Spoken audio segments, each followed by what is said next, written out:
Delhi current news में आपका स्वागत है। आज का हमारा विषय है बॉयलर्स विधेयक 2024 पारित।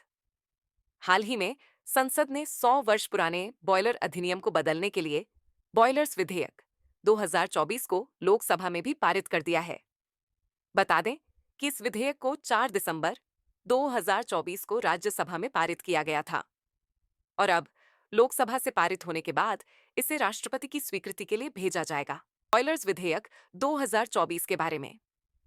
इसमें बॉयलर्स अधिनियम 1923 के अधिकांश प्रावधान बरकरार रखे गए हैं, लेकिन यह बॉयलर्स अधिनियम 1923 का 5 को निरस्त करता है। यह बॉयलर के विनियमन और स्टीम बॉयलर के विस्फोट के खतरे से लोगों के जीवन और संपत्ति की सुरक्षा के लिए प्रावधान करता है।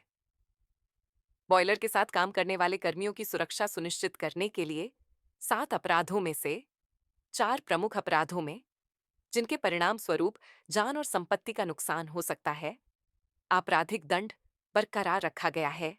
अन्य अपराधों के लिए राजकोषीय दंड का प्रावधान किया जा रहा है। बॉयलर निर्माताओं को बॉयलर और बॉयलर घटकों के डिजाइन को प्रमाणित करवाना होगा। अब बॉयलर का निर्माण और स्थापना निरीक्षण और प्रमाणन के अधीन होगी। बॉयलर को चालू करने से पहले पंजीकृत होना चाहिए और चालू रखने के लिए पंजीकरण का नवीनीकरण किया जाना चाहिए। सभी दुर्घटनाओं की सूचना 24 घंटे के भीतर दी जानी चाहिए। प्रमाण पत्र जारी करने के लिए राज्य सरकार निरीक्षकों की नियुक्ति करेगी। निरीक्षण करने के लिए कुछ तीसरे पक्षों को भी अधिकृत किया जा सकता है। केंद्र सरकार नियम बनाने के लिए केंद्रीय बॉयलर बोर्ड का गठन करेगी।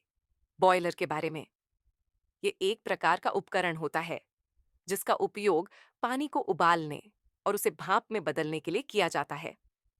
ये भाप या गर्म हवा का उत्पादन करता है जो विभिन्न औद्योगिक प्रक्रियाओं में काम आता है।